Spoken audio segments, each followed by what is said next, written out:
একে একে থলের বিড়াল বের হয়ে আসতে শুরু করেছেন উপদেষ্টাদের। ডক্টর ইউনূসের উপদেষ্টারা যে ঐতিহাসিক স্বাক্ষর রেখে গেছেন তা নজিরবিহীন।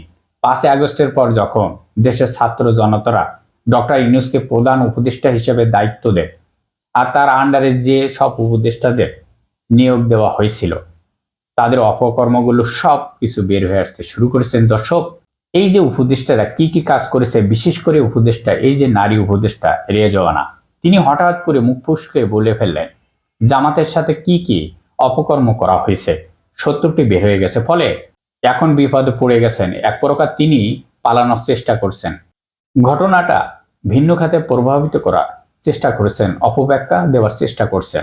তবে জামাতের হুঙ্কারে রেজাওয়ান হাসান ইতিমধ্যে ভয় পেয়েছেন।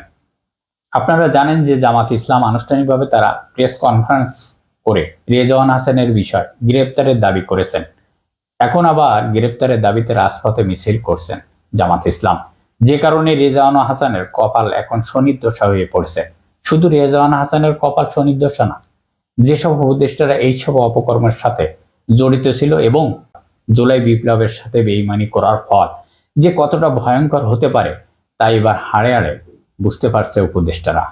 দর্শক, চারিদিকে আমরা যেটা দেখতে পাচ্ছি যে উপদেষ্টারা একের পর এক ফেসে যাচ্ছে। একটি মজার ঘটনা হলো, শুধু বিএনপি পন্থী যারা উপদেষ্টারা আছে এরা এক ধরনের নিরাপদে আছেন, আর অন্য যে উপদেষ্টারা আছেন তারা একে একে ফেসে যাচ্ছে।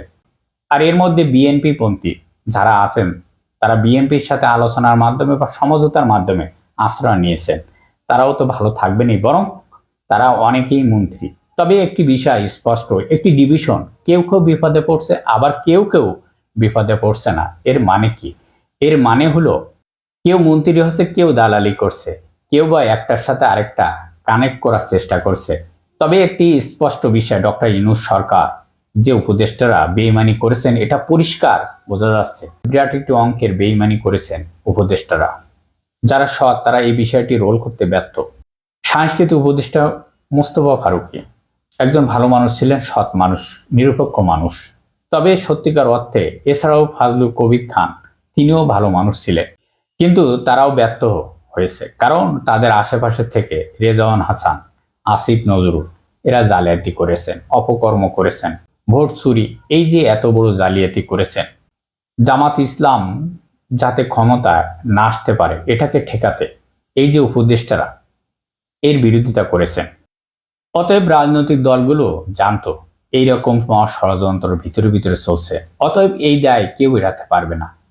এদের প্রত্যেক উপদেষ্টাদেরকে এই কারচুপির জালিয়াতির দায় নিতে হবে। ডক্টর ইউনূসের নেতৃত্বে, এমনকি প্রফেসর ডক্টর ইউনূস নিজেও জাতির সাথে প্রতারণা করেছেন, বেইমানি করেছেন।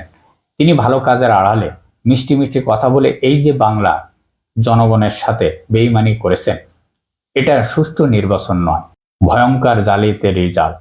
তাকে ইঞ্জিনিয়ারিং করে জয়ীকে পরাজয় দেখানো হয়েছে এবং পরাজয়কে জয়ী দেখানো হয়েছে। এটাই মূল হাতিয়ার ছিল এই উপদেষ্টারা।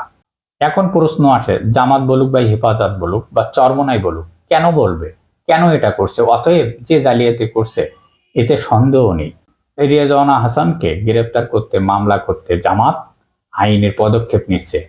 এরপরে বাকি সবগুলো একে একে থলের বিড়াল বের হয়ে আসবে। যদি জামাত ইসলাম শক্ত পদক্ষেপ নিতে পারে তাহলে সামনের দিনগুলো পরিবর্তন আসবে।